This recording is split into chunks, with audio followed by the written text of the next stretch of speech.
My name is Megan, and this is my speech.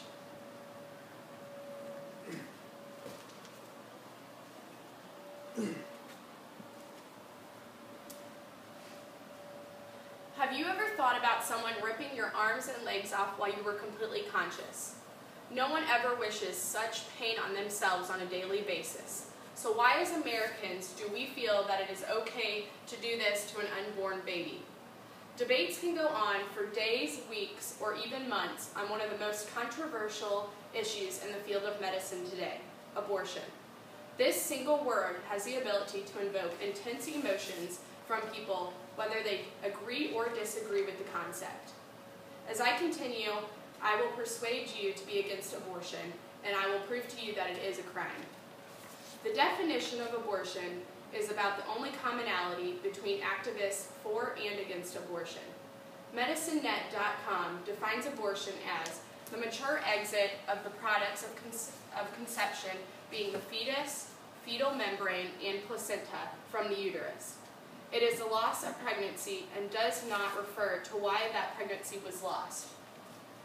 There are two types of abortions: spontaneous abortion and induced abortion. Spontaneous abortion is also known as a miscarriage. It refers to the involuntary loss of pregnancy. This occurs in about 10 to 50% of all pregnancies, the rate varying depending on age and health of the woman. There are incidents in which abortion must be induced and it is not voluntary, such as to save the life of a woman carrying the fetus.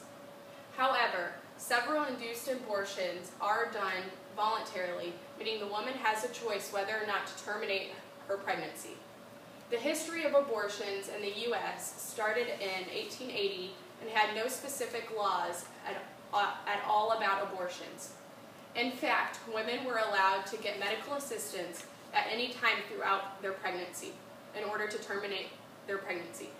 By 1881, abortions were mostly outlawed unless necessary to save the life of a woman carrying the baby. This prohibition of abortion remained unchallenged until later in the 20th century. It became evident that increasing numbers of illegal and potentially dangerous abortion procedures were occurring in the U.S.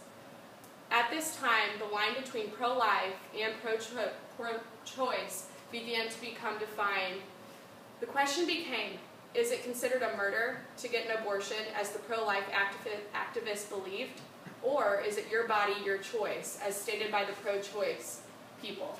After almost 100 years in the law books, the outlaw of abortion had been overturned. Specifically, the court ruled that women can voluntarily terminate her pregnancy up until that point at which the fetus becomes viable, with viability defined as the ability to live outside the mother's womb. Belonging to the Catholic faith, I believe that all humans are God's children, and to harm one of God's children is a direct strike against God.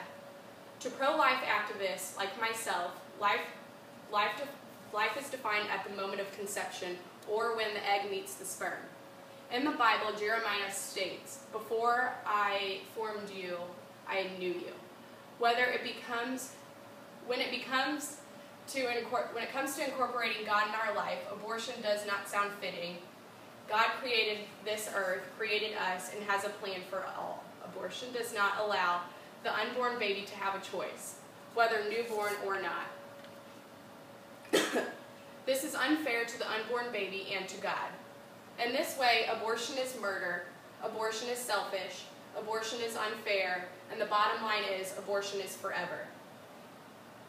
My belief is that your questions can be answered through God Himself and His work of the Bible.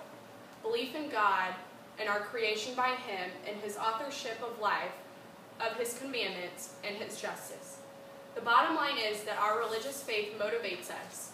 It can never be the sole legal justification for seeking laws to protect the unborn. I have a friend who has had an abortion due to conception at early age. She still to this day tells me, there's not one day that goes by that I don't think of what my baby would look like, how old it would be to this day, and what kind of person it would be. This burden lives with her every single day of her life. I know for a fact that she will not forget this event of her life ever. Abortion is forever, and it seems ridiculously selfish to not take this event that God gave you and persevere. I cannot imagine the pain endured from being poisoned, my brain vacuumed out, or my arms and legs being ripped off. These babies have feelings, and they're dying in such a painful way. Just think, after 10 weeks of conception, a baby has feet that can be observed in many pictures.